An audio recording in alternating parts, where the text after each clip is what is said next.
Hey everyone, Amanda Parks here. I am the owner of FitFlock LLC in Chestertown, Maryland, and I wanted to discuss making a resolution on your New Year's resolutions. By now, a lot of people have already gone back to their old ways. We always have these great intentions to making these changes we really want to make, and for whatever reason, they always need to start on January 1st of the new year, or the first Monday of the new year. And what happens oftentimes is we develop this all or nothing. We have to do it all or not at all. So being in the fitness world, I often hear a lot about wanting to eat healthier and exercise and sleep more and reduce stress, and I gotta do it all. And then the second life happens, and we all know life is happening a lot the past year, then we throw our hands up and we say, oh, I failed, I can't do it. So I love the analogy that really changed my mindset on this is when we get a flat tire, we don't run around slashing the other 3 tires. We replace the flat tire and we keep on our way. So if you have a bad day, or even a bad week, bad month, bad 2020, what have you, it's okay. We can start the next day. You could start later that day. You don't have to wait till the next day. If you have a meal that you wish you didn't have, just right from that point on, move forward and make the changes you want to make. It is also easier to make these changes, number 2, if you make them SMART goals.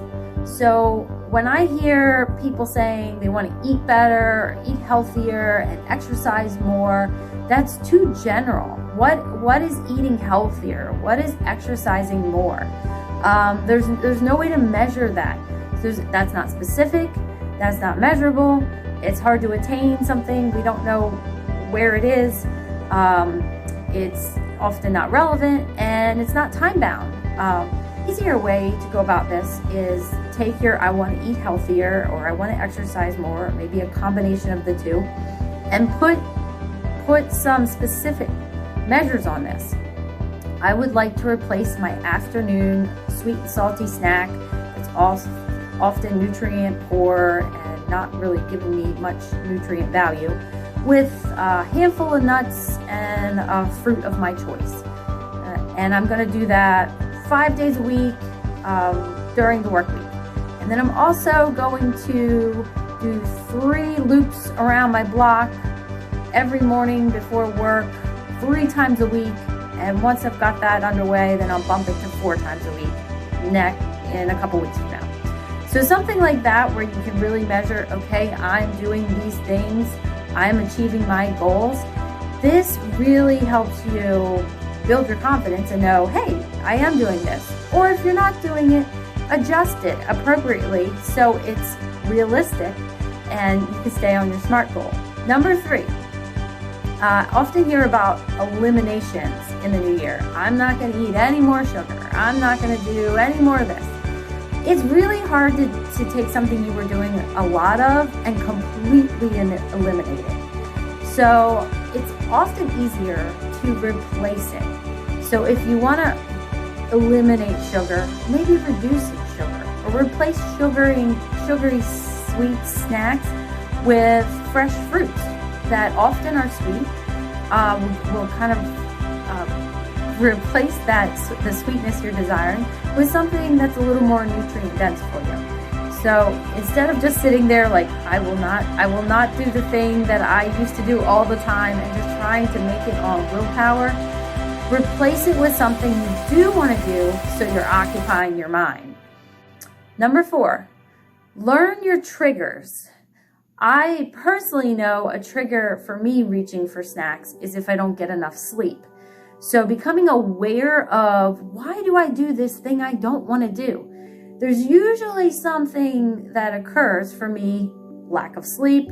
My brain says we're low on energy, reaches for snacks to replace energy, and I'm aware of that. So then I tell myself the next night I need to get better rest. Becoming aware of why you're doing the things you don't want to do and learning your triggers, then you can course correct, make the changes, and stay on track. We're here in 2021. It's a new year, new opportunities and possibilities.